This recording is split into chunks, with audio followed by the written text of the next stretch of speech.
ate ko. Bakit yun? Ay, nako. Eto naman po tayo mga kaibigan. Welcome po sa lahat po na nakikinig.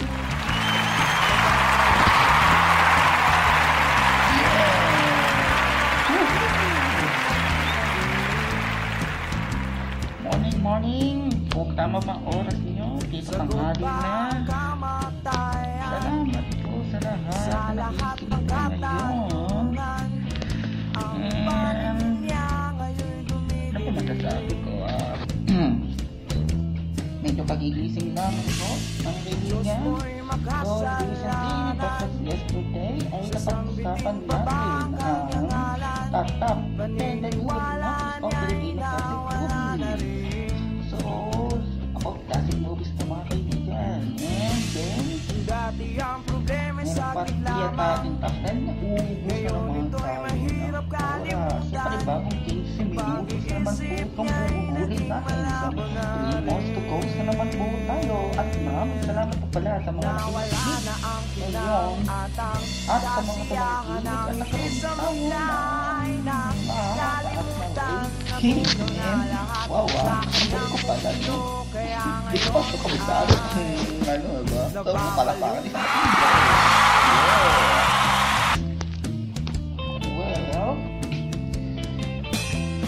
if anything else help out kanino ba? Okay, kay Luas, kay Carlano, kumakikinig ka, kay Hello, kay Dio, na nagpasimuno, nagpalaganap ng bakit at hindi mo nakimong auntie ko.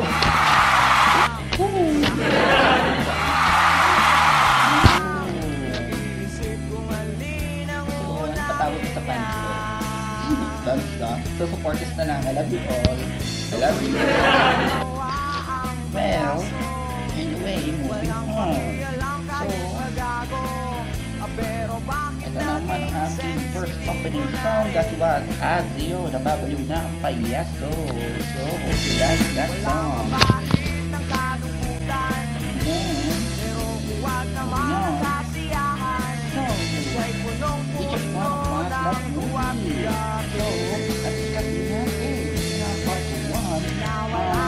Part 1 ng aking top 10 episode 2 ng top 10 na yun ng Filipino movie. So, balik na now. Pero bago niya i-discuss natin ang tatlong hindi natin nag-i-discuss sa kahapon na nabuloy tayo ng oras sa isa namang panibagong 6 minutos. So, let's get started.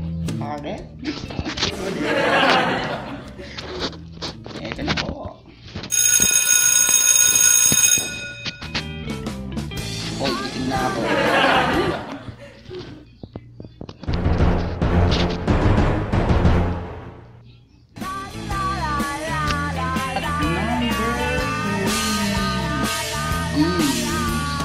Lagi mo na lang sinasalo ang lahat ng aking ibinabato. Pagharap ko sa salamin, nandun ang payaso at nakatingin sa akin. Ano na ba ang kakakantungan ng payasong anonimo na sa lipunan? Hindi na maibabalik pa ang kakapon ng payaso noon ay hindi na ngayon. Wala na siyang ibakiran, wala na siyang pakialam, wala na siyang tatakbuhan bukod na galit ang nararamdaman na wala na ang inaangatang kasiyahan ang hindi nabawi ng kalungkutan. Ako ang payaso ay ako, pero di ko alam. Nababaliw na ang payaso, nababaliw na ang payaso, nababaliw na ang payaso, leather jacket po mga kaibigan. nababaliw na ang payaso. So, isipin nyo, ang init sa piyer, pero wala leather jacket. For what purpose? Wow, so make it more fearsome as their villain character so That was on number 3 that you will notice on the top 10 Filipino classic movies. So, moving on po tayo sa number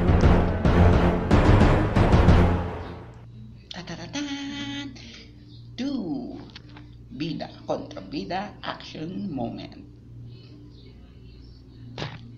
Ting, ting, ting. Patugtog tayo ng isang background. Muna, bago tayo mag-discuss.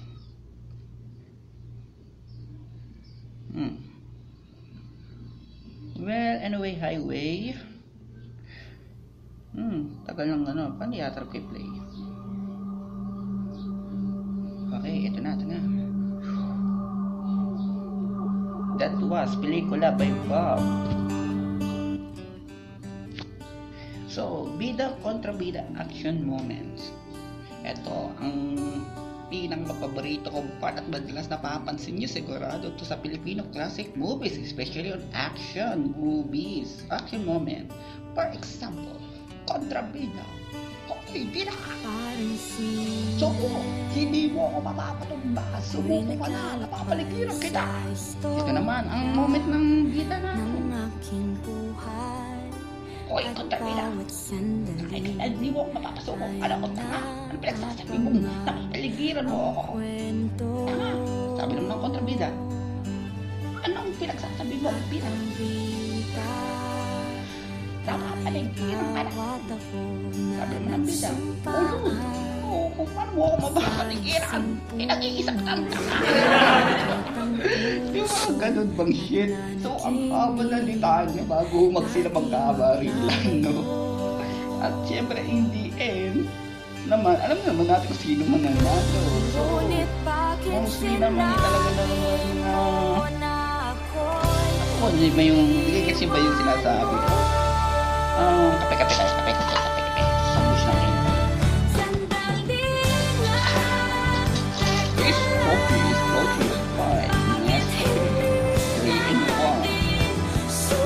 hiwalay ito ang coffee sa asukal at sa Nescafe. Ito ako lang po nagtimpla, so di ko siya nagtimpla. Yeah. So, ano ba yung bida moment? So, napakalaman kita niya po. Yung mga shitty moment na yun. Napapaligiran kita. So, wala. So, yung tipo ba na talagang alam mo yun, diba? Especially yung talagang trash talk talagang unang bago pinagkabarita pakalaluan. Pero in the real life naman siguro parang para layo sa katotohanan. Well, siguro yung mga bata pa tayo siguro nang gagawa tayo na siyempre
minutos na to. So, ang haba ng admin ko, di ba nabasa ang aking script?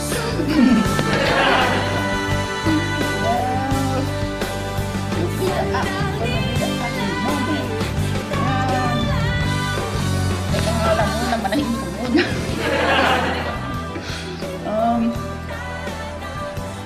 Yung pinaka-action moment na sobrang haba ng litanya.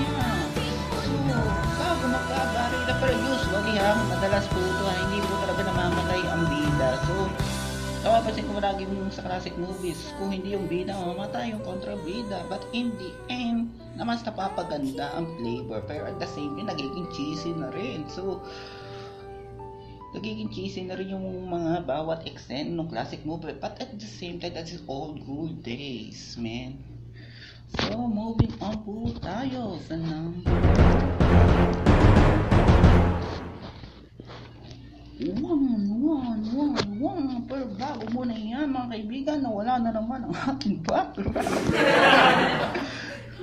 Balik tayo doon sa isa nating background. Balik natin gawin. Lamang po tayo bago ma-reveal ang top 1 sa ating list, sa ating top 10 that you will notice on Filipino classic movies. Ay recap muna po tayo sa nakarang episode po natin sa ating top 10, starting from 10 to 2 bago masimulan, bago natin i-reveal ang ating top 1 on the spot. So here we go. Our top 10 that you will notice on Filipino classic movies are Sayawan at Kantahan sa Tom. That is number 10. Number 9, funny title sa mga rated R movies. Sagot ba ang kamatayan? Tong-tong. Ang katanungan. Number 8, uniforms rated R movies. Tapiso na pwede. Walang brush. Diyos mo'y Number makasalanan. 7, Sa sambiting pa ba ang kanyang talagang classic po talaga to. Even Paniniwala niya'y nawala na rin. old movies like Three Stooges na na-adapt naman ng Filipino even now on Dati ang modern problema day saglit movies, lamang. I guess. Mahirap Well, kalimutan. number 6, hindi ka na. Oh, whether it's fake or real, this is a sampanan moment on the heavy drama. At number 6, number 5, mga pakas ng kakao. Hindi na alalahanin ang ating nakaraan mo tayo mamata para sa number 5, pakas ng kakao. Number 4, criminal record. Nababaliw na Ito ang yung mga pera. kakaroon tayo idea sa mga buto sa mga high rate na criminals, especially sa mga good right story ng mga kingpins and gangsters of that time. Number 3, good. Number 2, kontrabida action moment.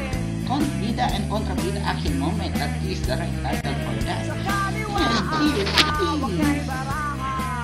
that number 1. Ang number 1 spot na talaga naman. Sabi ko talaga sa iyo, classic to. Yes, ito talaga yung bakit. Here we go.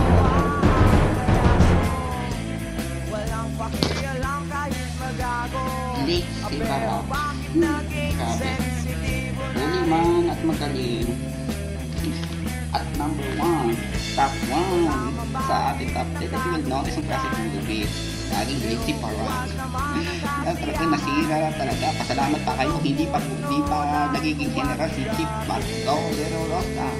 At malamang balagal na kay Silibab. Ito is pan sa magpapangit sa imahe ng kapulisan noong panahon ng film. Laging Lake Sibarao. Kaya naman, ito na pili ko. Sa every action movies talaga, Lake lagi. Lake lagi ang mga pulis na lumesponte. Bugbog na lahat, patay na lahat, baksak na lahat ng mga kalaban, wala na nga natira. Saka pa dumating ang mga parakano kayo ngayon. It's kayo yung mga sinasabi ko. Kaya wala namang po tayo oras mga kaibigan. At salamat po sa mga nakinig at nagtsaga po dito sa aking kalokohan.